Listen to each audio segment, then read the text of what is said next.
Bonjour à tous, bienvenue pour cette nouvelle vidéo. Donc une partie flash, une partie entre Esserman Mark 2391 et Gareth Timur 2590. Si je vous montre cette partie, c'est parce que c'est une grosse partie d'attaque. Voilà, c'est pas deux super GMI, c'est une belle partie d'attaque qui s'est déroulée en 2009. Donc D4, D5, C4, E6, donc on a un gambit de la dame refusé. Ici cavalier C3, C5, donc ça c'est la défense t'arrache. Donc ici, reprise au centre, mais plutôt que de reprendre le pion en D5, les noirs viennent prendre le pion en D4. C'est ce qui s'appelle le gambit Shara-Heining. Alors le gambit Shara-Heining est sûrement légèrement inférieur pour les noirs, mais il permet quand même un développement rapide, etc. Et si les blancs ne sont pas préparés, ils peuvent vite prendre une belle déroute. Donc ici, reprise de la dame, et ici, le cavalier vient en C6. Il profite en fait du clouage du pion, parce que la dame serait en prise ici. Si on a prise ici, la dame prend en D4. Ici, retour de la dame en D1. Ici, la théorie donne deux cases, dame D1 et dame A4. Un petit peu dans le style du gambit du début scandinave. Reprise ici, la dame rejoue et vient reprendre. Et plutôt que d'échanger ici et de reprendre là, je crois que la théorie donne également fou E6 ici. Les noirs viennent jouer fou D7. Donc le but ici, c'est en fait, on vient ensuite harasser la dame, gagner des tempos sur la dame pour se développer rapidement. Fou D2, le problème ici, c'est que ça vient créer une faiblesse en B2, bon, même s'il y a la même faiblesse en B7. Ici, avec des dames B6, on vient à la fois attaquer sur la case faible en F2 et la case B2. Donc à terme, ça peut être un petit peu ennuyeux. Ici, cavalier, on gagne un tempo sur la dame. La dame ici revient en G5, c'est correct, mais ça devient très dangereux pour les blancs. C'est plus simple ici de venir en C4 ou en B3 pour protéger son aile dame. Ici, Timur vient sacrifier un deuxième pion, un petit peu dans le style de la française. Ici, prise en G7, et en fait le fou protège le cavalier, et le cavalier va protéger ici la tour en G8 et également le pion. Donc la dame est obligée de revenir en H6. Dame B6, attaquant directement la faiblesse, mais créant une menace un petit peu moins visible sur la dame ici en H6. Grand roc. Donc grand roc, c'est un petit peu ambitieux, hein. On peut dire quand même que c'est un roc côté cimetière. Ici, c'était plus prudent de jouer avec E3.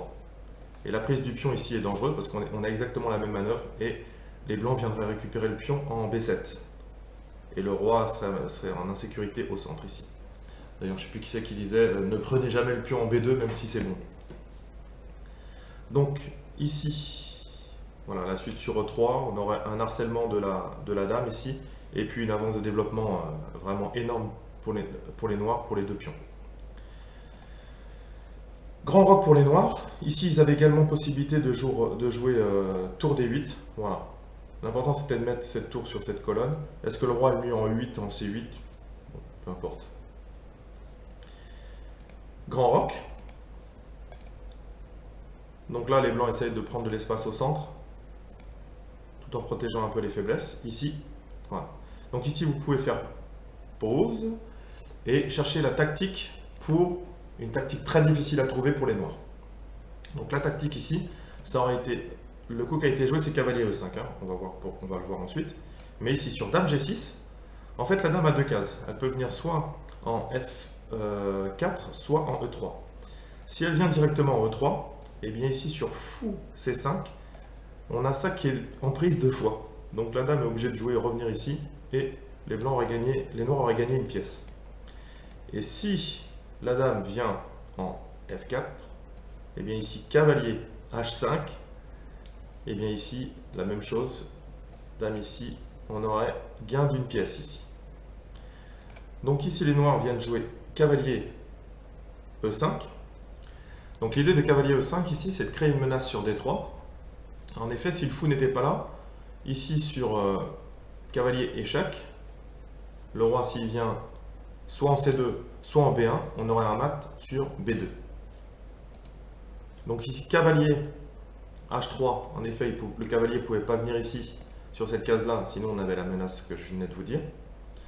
Donc ici, tour prend en G2. effectivement, vient faire un sacrifice de déviation.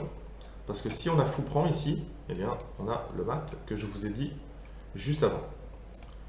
Donc ici, tour G2, roi B1. Mais en venant en B1 quand même, on a le cavalier, le pion ici est cloué, donc le cavalier n'est pas défendu par le pion. Donc ça aura de l'importance juste ensuite.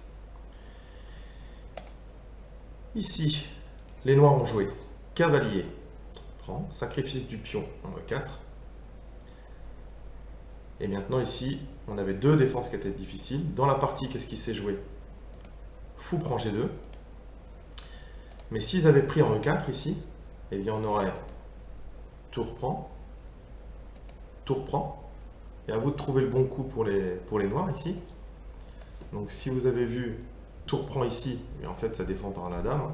Mais la question c'est qu'en fait la dame D6 qu'on avait jouée depuis le départ attaquait la dame en H6 qui maintenant n'est plus défendue par le fou en D2.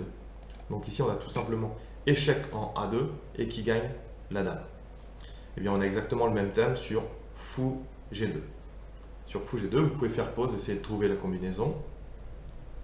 Les noirs ici ont joué cavalier C3, échec. Comme je vous le disais, le pion est cloué. Fou C3, ça vient enlever la protection de la dame ici. Et tout simplement, on n'a même pas besoin de le prendre sur A2. Tour prend, fou F5, échec, et gagne la dame, et abandon de la part des blancs. Voilà, une belle partie d'attaque, j'espère que ça vous a plu. À bientôt, travaillez bien, ciao.